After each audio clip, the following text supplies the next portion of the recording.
Pulau Jawa dikenal sebagai pusat peradaban, kebudayaan, dan teknologi. Tapi di balik hiruk-pikuk kehidupan modernnya, ada sisi gelap yang tak banyak orang tahu. Sisi yang hanya bisa kau pahami jika pernah melintasi jalan-jalan yang menyimpan lebih dari sekadar kenangan buruk. Jalan-jalan ini bukan sekadar aspal dan rambu lalu lintas, tapi tempat di mana dunia nyata dan dunia gaib bersinggungan. Di malam hari, saat kabut turun dan kendaraan mulai jarang lewat, suara-suara aneh mulai terdengar. Kadang seperti tangisan, kadang seperti langkah kaki yang mengikuti dari belakang. Kadang hanya keheningan yang terlalu mencekam untuk disebut biasa. Dalam video ini, aku akan membawamu menyusuri 7 jalan raya paling angker di Pulau Jawa. Tapi hati-hati, karena semakin jauh kita menyelami kisahnya, semakin kamu akan merasa seperti sedang diawasi. Jalan pertama, jalan yang dikenal masyarakat sekitar sebagai jalur arwah. Namanya mungkin tak kamu temukan di peta. Tapi bagi para sopir truk dan pengendara malam, ini adalah tempat di mana hidup dan mati hanya dipisahkan oleh satu tikungan. Jalan pertama, jalur arwah Alas Roban, Jawa Tengah. Alas Roban. Namanya sudah cukup untuk membuat merinding. Jalan ini membelah hutan lebat yang berada di perbukitan Pantura bagian barat. Sekilas tak ada yang aneh, pepohonan tinggi, tikungan tajam, dan suasana sunyi. Tapi ketika malam turun, Alas Roban berubah menjadi tempat yang tak ingin dilalui siapapun seorang diri. Banyak pengemudi truk dan bus malam bersaksi bahwa mereka sering melihat perempuan berpakaian putih berdiri di pinggir jalan, melambai meminta tumpangan. Tapi begitu kendaraan berhenti, tak ada siapa-siapa. Hanya udara dingin yang menusuk hingga ke tulang. Ada juga kisah tentang sepasang pengantin yang kecelakaan di tikungan tajam. Mobil mereka masuk jurang dan jasadnya baru ditemukan berhari-hari kemudian. Sejak itu, sering terlihat sosok 2 orang berpakaian pengantin berdiri di tengah jalan, menatap kosong ke arah kendaraan yang lewat. Beberapa pengemudi bahkan mengaku nyaris menabrak mereka. Tapi saat direm mendadak dan diperiksa, jalan itu kosong. Tapi yang paling menyeramkan adalah kisah seorang sopir travel bernama Darto. Ia sedang dalam perjalanan dari Jakarta ke Semarang, sendirian, membawa mobil kosong untuk menjemput penumpang di pagi hari. Ia mengaku sempat menepi di tepi jalan Alas Roban untuk merokok dan menenangkan diri. Saat itu sudah lewat tengah malam. Ketika menyalakan kembali mesin dan melihat kaca spion, ia melihat ada penumpang duduk di kursi belakang. Seorang ibu, wajahnya pucat, menatap lurus ke depan tanpa bicara sedikit pun. Darto langsung melompat keluar mobil dan lari ke jalan. Ketika akhirnya memberanikan diri kembali, mobil itu kosong.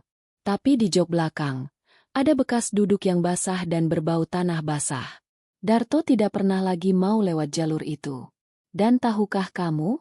Konon katanya, jalur ini dulunya adalah jalur pembuangan, tempat di mana mayat-mayat korban pembantaian masa lalu dibuang begitu saja ke hutan. Ada juga yang bilang, ini adalah jalur perlintasan makhluk tak kasat mata yang marah karena terganggu oleh aktivitas manusia. Kamu mungkin bisa lewat jalur ini siang hari. Tapi malam hari, lebih baik cari jalan memutar. Jika kamu masih ingin sampai tujuan dengan selamat. Tapi itu baru permulaan. Kita masih punya 6 jalan lain yang tak kalah menyeramkan. Jalan kedua, Jalan Raya Cadas Pangeran, Sumedang. Jalan ini terkenal indah saat siang, tetapi menyimpan cerita kelam di malam hari. Cadas Pangeran dibangun pada masa kolonial Belanda, dengan kisah kerja paksa dan darah rakyat yang membasahi tanahnya.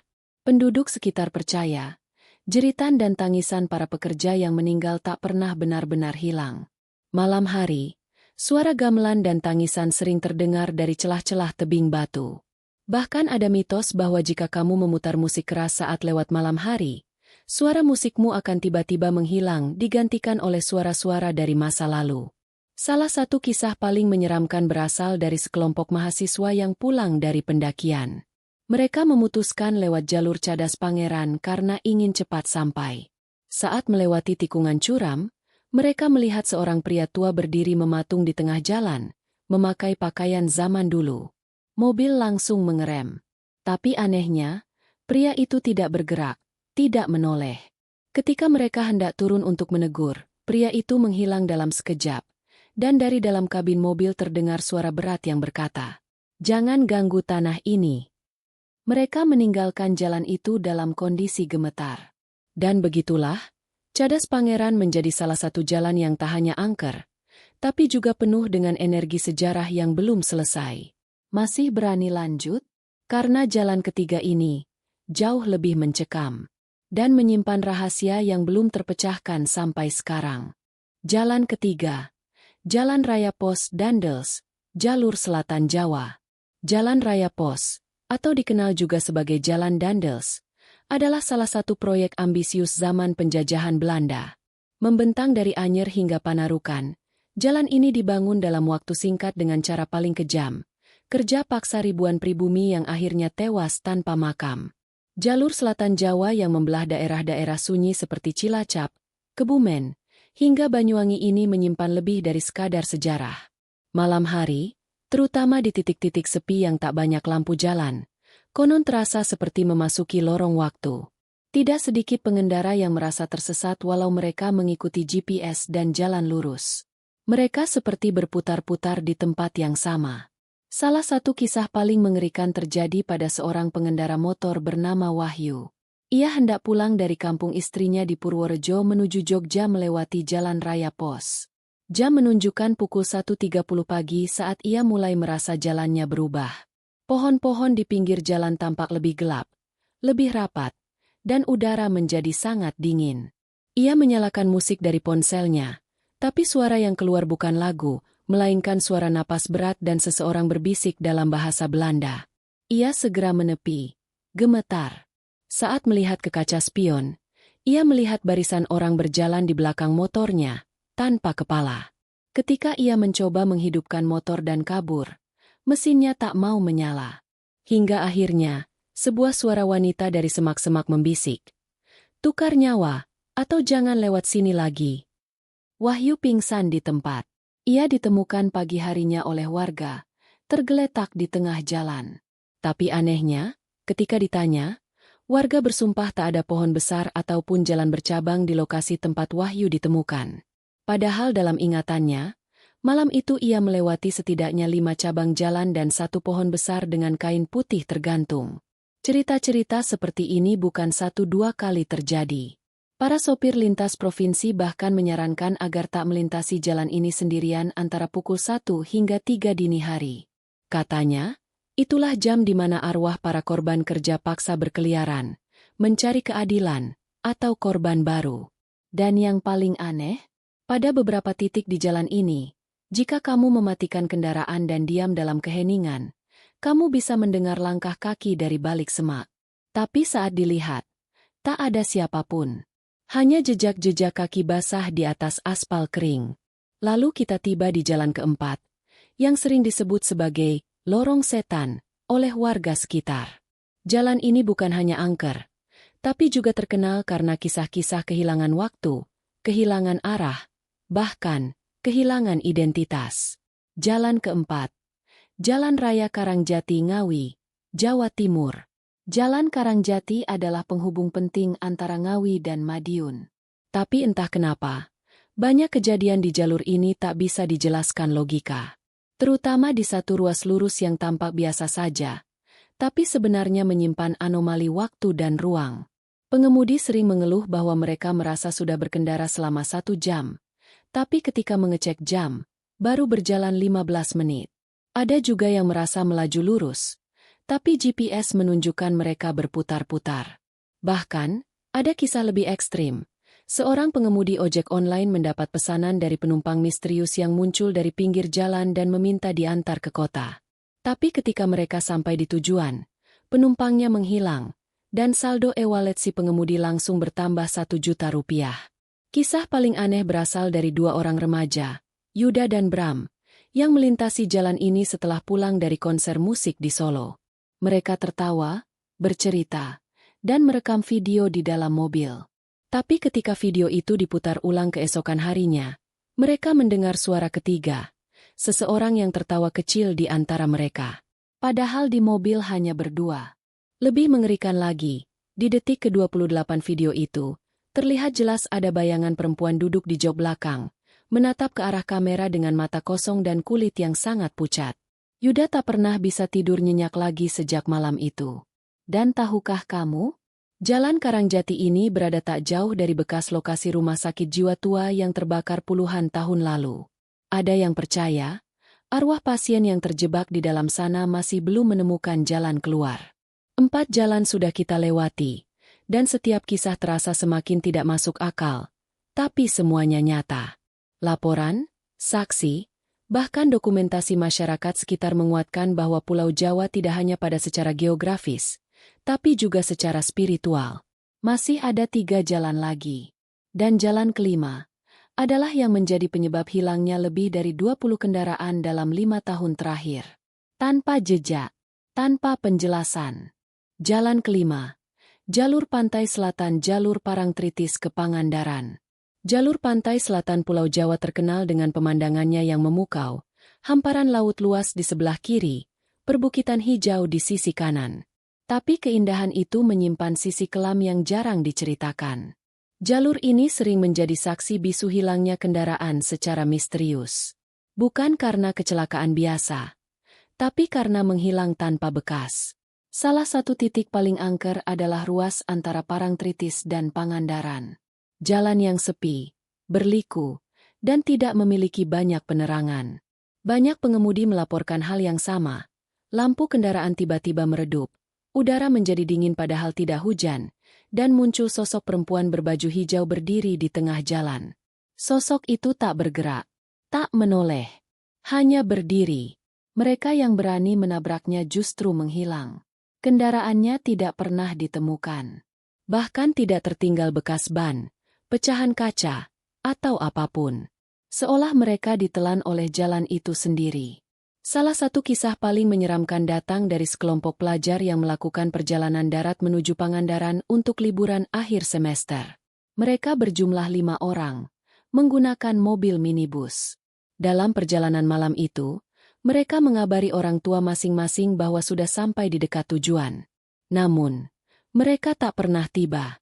Pagi harinya, polisi dan warga mencari sepanjang jalur itu.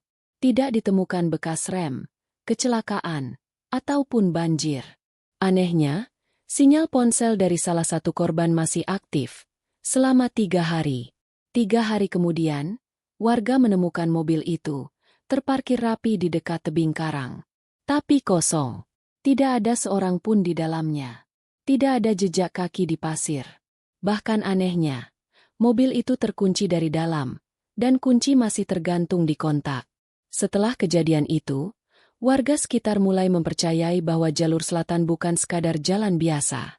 Banyak yang percaya bahwa jalan ini merupakan jalur energi spiritual yang sangat kuat, tempat pertemuan antara dunia manusia dan dunia makhluk laut. Konon, para korban yang hilang sebenarnya tidak mati, tapi menjadi bagian dari kerajaan gaib penguasa Laut Selatan. Dan jika kau lewat di sana pada malam hari dan melihat seseorang duduk di tepi jalan, jangan berhenti. Karena jika kau buka jendela, mereka akan masuk. Dan mungkin, kau tak akan kembali. Lanjut ke jalan ke-6. Ini adalah satu-satunya jalan yang dicap sebagai jalan setan, secara resmi oleh masyarakat setempat. Jalan ini terlalu banyak menyimpan kisah kematian mendadak, dan ada satu legenda yang hingga kini masih ditakuti, tentang makhluk penjaga jalan yang tidak suka dilihat. Jalan ke-6. Jalan Setan Banyuwangi ke Jember. Jalur hutan lebat antara Banyuwangi dan Jember ini hanya diterangi sedikit lampu jalan. Dikelilingi pepohonan tinggi dan sepi, jalan ini lebih sering dilewati oleh sopir-sopir truk logistik dan kendaraan malam. Tapi selama bertahun-tahun, terjadi hal-hal aneh. Mobil mogok secara bersamaan di titik yang sama. Sopir mendadak pingsan. Bahkan ada laporan kendaraan berpapasan dengan kendaraan kembarannya sendiri, dengan nomor polisi yang sama, dan sopir yang terlihat persis seperti dirinya. Kisah paling mengerikan terjadi pada malam Jumat Kliwon. Seorang sopir truk tua bernama Pak Surono mengaku melihat dirinya sendiri sedang menyetir dari arah berlawanan. Truk itu sama persis. Sama-sama kotor, sama-sama ada stiker di kaca belakang bertuliskan, "I love my family." Tapi yang paling membuat Pak Surono ketakutan, Dirinya yang di truk satunya sedang tersenyum menatap tajam ke arahnya. Truk itu melintas dan menghilang begitu saja dalam kabut. Tapi sejak malam itu, Pak Surono kehilangan penglihatannya. Dokter bilang tak ada sebab medis. Tapi Pak Surono bersumpah, makhluk di truk itu adalah dirinya yang lain. Dirinya yang sudah mati. Atau yang akan mati. Penduduk sekitar menyebut makhluk itu sebagai bayangan terakhir. Penampakan yang hanya akan kau lihat sekali dalam hidupmu. Dan siapapun yang melihatnya, hidupnya tak akan lama lagi. Tapi ada satu misteri yang membuat semuanya semakin tidak masuk akal. Ada laporan bahwa semua jalan ini, Alas Roban, Cadas Pangeran, Jalan Pos, Karangjati, Pantai Selatan, hingga Jalan Setan, memiliki satu kesamaan yang belum pernah dibahas sebelumnya. Satu titik koordinat, satu garis lurus, seolah menghubungkan semuanya. Dan inilah jalan ketujuh. Jalan yang tidak tercatat dalam peta. Jalan yang hanya muncul dalam kondisi tertentu. Jalan yang tidak seharusnya ditemukan. Jalan ketujuh. Jalan gaib sambungan. Penghubung dunia lain. Beberapa orang menyebutnya sebagai jalan tembus. Tapi tak seorang pun bisa menunjukkan di mana jalan ini berada secara pasti. Konon, jalan ini hanya muncul saat kendaraanmu melewati keenam jalan sebelumnya dalam waktu tertentu, dan dengan satu syarat, kamu sendirian. Dari catatan-catatan yang berhasil dikumpulkan, orang-orang yang pernah masuk ke dalam jalan ketujuh mengalami hal serupa. Tiba-tiba kabut turun sangat tebal, GPS mati, radio hanya mengeluarkan suara mendesis, dan lampu kendaraan mulai redup. Lalu jalan berubah, menjadi lurus tanpa ujung. Tidak ada rambu, tidak ada tanda, tidak ada kendaraan lain. Salah satu kisah paling mengerikan datang dari seorang travel vlogger bernama Edo. Ia sengaja ingin membuat konten horor dengan melewati semua jalan angker di Jawa dalam 1 minggu. Di hari ketujuh, Edo menghilang. Channel YouTube-nya berhenti update. Instagram-nya tidak aktif. Tapi anehnya, 1 minggu setelah itu, video berdurasi 17 detik muncul di channelnya, dengan judul, "Bukan Aku Yang Rekam Ini." Video itu memperlihatkan Edo sedang mengemudi di jalan lurus yang dipenuhi kabut. Di detik terakhir, terdengar suara pelan berkata, "Akhirnya kamu sampai juga. Sekarang giliranmu jadi penjaga." Setelah itu, semua jejak Edo menghilang. Nomor ponselnya tidak aktif. Mobilnya tidak pernah ditemukan. Dan begitulah, 7 jalan raya paling angker di Pulau Jawa. Tapi benarkah hanya 7? Atau sebenarnya ada 8? 9? Mungkin. Tak terbatas. Karena setiap jalan selalu mengarah ke sesuatu yang tak terlihat. Dan kadang, jalan yang paling berbahaya adalah yang kamu pikir aman. Namun ada satu hal yang belum kamu tahu. Semua kisah yang kamu dengar barusan, semuanya berasal dari satu sumber. Seseorang yang mengaku telah melewati semuanya. Tapi saat diwawancarai, wajahnya ditutupi topi. Suaranya disamarkan. Dan ketika video wawancara itu selesai, ada potongan rekaman tambahan. Seseorang bertanya padanya, "Mengapa kamu masih hidup setelah melewati semua jalan ini?" Ia tertawa pelan, lalu menjawab, "Siapa bilang saya masih hidup?" Layar menjadi gelap, dan di pojok kanan bawah, muncul tulisan.